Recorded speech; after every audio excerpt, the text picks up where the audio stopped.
The courtroom fell silent the moment the prosecutor lifted the blood-stained hunting knife into the air. "Ladies and gentlemen," he said slowly, "this weapon was found buried behind the defendant's barn. The victim's blood was on it. His fingerprints were on it. And after 20 years of hiding in plain sight, Samuel Carter is finally exposed for what he truly is: a murderer." A wave of whispers swept across the room. Samuel didn't move. At 63 years old, with rough hands scarred from years of labor and gray in his beard, he looked less like a killer and more like a tired farmer who had worked too many winters alone. But appearances meant nothing now. Not when the entire town had already decided he was guilty. The judge adjusted his glasses. "Mr. Carter, do you wish to say anything before sentencing begins?" Samuel slowly stood. His chains rattled. For a brief second, his eyes drifted toward the crowded benches behind him. That was when everyone noticed the two young men standing in the back. Identical blue eyes. Identical pale skin. Both dressed in black suits. Both staring at Samuel like their entire world was about to collapse. And then one of them spoke. "If you sentence that man," he said loudly, voice trembling with rage, "you're sentencing the only innocent person in this courtroom." Gasps exploded across the room. The judge slammed his hammer. "Identify yourself immediately." The young man stepped forward. "My name is Daniel Brooks," he said, "and the other man beside me is my brother, Michael. 18 years ago, Samuel Carter rescued us after our parents died. He raised us, fed us, protected us." The prosecutor scoffed. "That doesn't change the evidence." Daniel's face darkened. "No," he whispered, "but what I'm about to reveal will." The entire courtroom leaned forward. Samuel closed his eyes. Because after 18 years, the truth had finally arrived. 18 years earlier, Samuel Carter had been driving home through a thunderstorm when he saw the overturned car burning near Miller's Bridge. Most people would have kept driving. The rain was violent. The road was flooded. Flames were already swallowing the vehicle. But Samuel stopped. He heard screaming inside. Without thinking, he ran straight into the fire.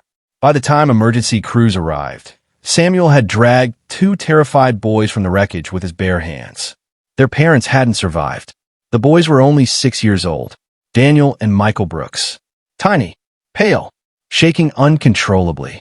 Samuel remembered the younger one clutching his shirt and crying, "Please don't leave us." And he never did. The town hated it from the beginning. A poor old farmer raising two wealthy white orphans after their millionaire parents died sounded suspicious to everyone. Rumors spread like poison.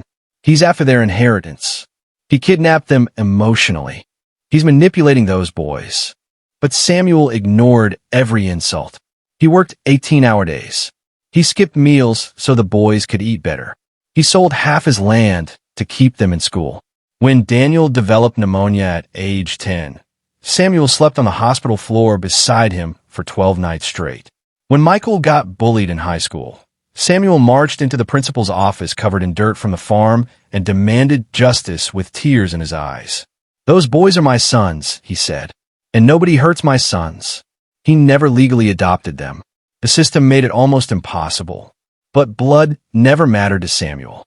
Love did. Then, everything changed the night billionaire businessman Richard Vaughn came to town. Richard claimed he'd been a close friend of the boys' biological parents. He arrived with expensive suits, bodyguards, and promises.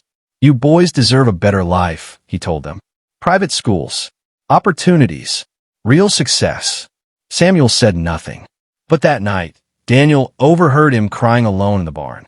The boys stayed with Samuel anyway, and Richard Vaughn never forgave him for it. Years passed. Daniel became a defense attorney. Michael became an investigative journalist. Both successful, both respected, and both still called Samuel Dad. Then came the murder. Richard Vaughn was found dead in a hotel room with his throat slashed open. The media exploded instantly. But the real shock came when police announced Samuel Carter had been arrested for the crime. According to prosecutors, Samuel had threatened Richard weeks earlier after an argument at a charity event. Witnesses claimed they heard Samuel yell, "One day you'll pay for what you did." Then police found the knife buried behind Samuel's barn. Case closed. The town celebrated his arrest. He fooled us all these years. I knew he was dangerous. Those boys were brainwashed. Even Daniel and Michael were shaken. Not because they believed Samuel was guilty, but because Samuel refused to defend himself. Every time Daniel tried discussing the case, Samuel repeated the same sentence. Let go. Michael grew furious. You're facing life in prison. Samuel stared at the floor. Some truths destroy people. Daniel slammed his fist against the wall. We're your sons. Samuel finally looked at them. Pain flooded his tired eyes. That's exactly why I stayed silent. The trial became national news. A poor farmer accused of murdering a billionaire. Perfect television. Perfect headlines. But beneath the circus, Michael sensed something wrong. The evidence felt too clean. Too perfect.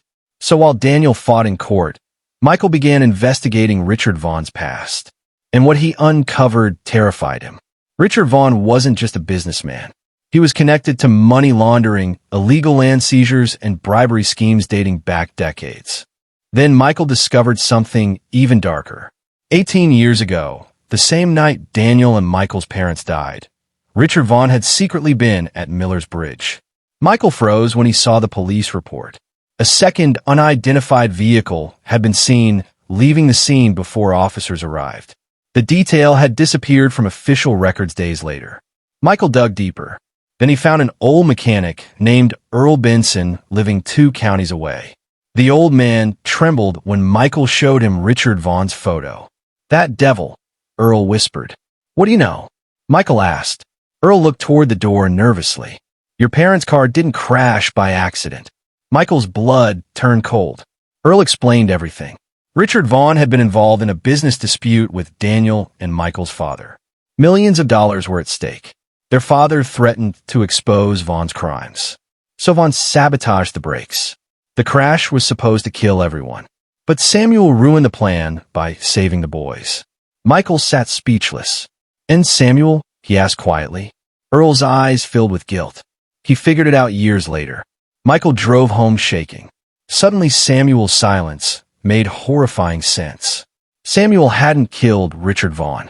He protected the boys from the truth. Because the truth would destroy them. Court resumed the next morning. The prosecutor smiled confidently. The state calls its final witness. A forensic analyst testified Samuel's fingerprints matched the knife. Everything looked hopeless. Then Daniel stood. Your Honor, he said calmly. The defense would like to call Michael Brooks. Michael walked to the stand carrying a thick folder. The courtroom watched silently. Daniel approached him carefully. Mr. Brooks, did you uncover information relevant to Richard Vaughn's death? Yes. What did you discover? Michael took a deep breath. That Richard Vaughn murdered our parents. The courtroom erupted. The judge shouted for order. The prosecutor jumped up furiously. Objection. Sit down, the judge barked. Michael continued. He revealed the sabotage brakes, the missing police records, the bribed officials, the threats. Then he presented a hidden audio recording recovered from Vaughn's former accountant. Richard's voice filled the courtroom speakers. If those kids had died with their parents, Vaughn laughed coldly, none of this would have haunted me. Silence. Pure horrifying silence. Several jurors looked sick. Samuel lowered his head. Daniel stepped closer to Michael. Did Samuel Carter know this? Yes. And did he ever tell you? No. Why not? Michael's voice cracked. Because he was protecting us. The prosecutor desperately rose again.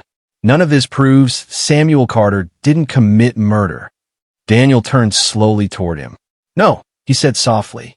But this does. He held up new forensic documents. The fingerprints on the knife had been planted.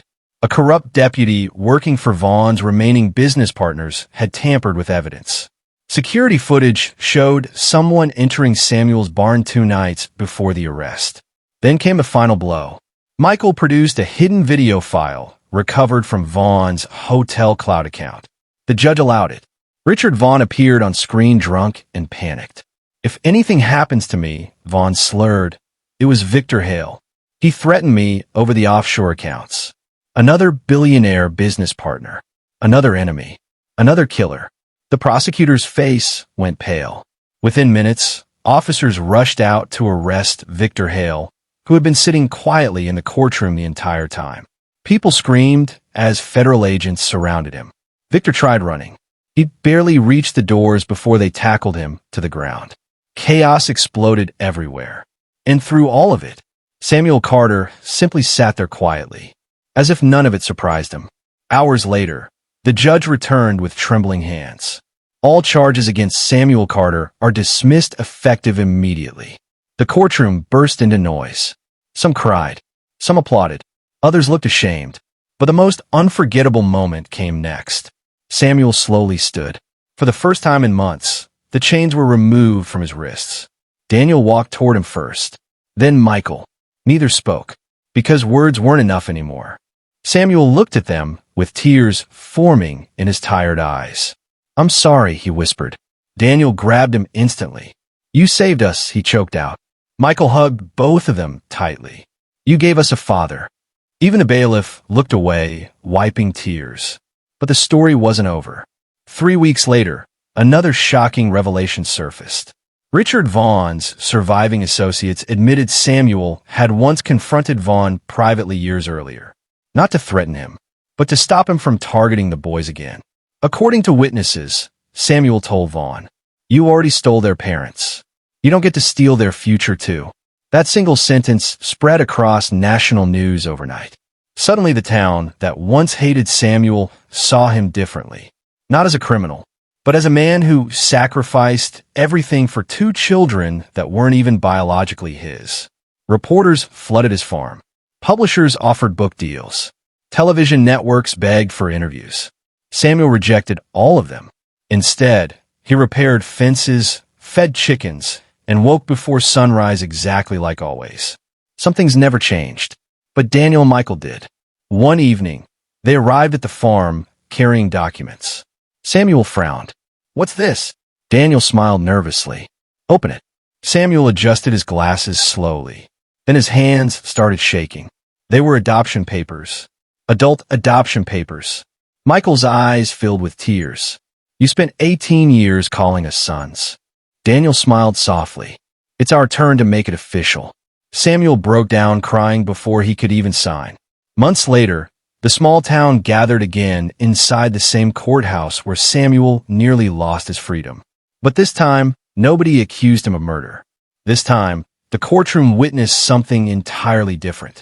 The official legal adoption of Daniel and Michael Brooks by Samuel Carter. Even the judge became emotional reading the documents aloud. At 63 years old, he said carefully, "Samuel Carter is hereby recognized as the legal father of Daniel and Michael Brooks." The room erupted into applause. Samuel cried openly. So did both sons. Outside the courthouse, reporters asked Michael one final question. "After everything that happened, why did you fight so hard for Samuel Carter?" Michael looked toward Samuel, standing beneath the sunlight with Daniel beside him.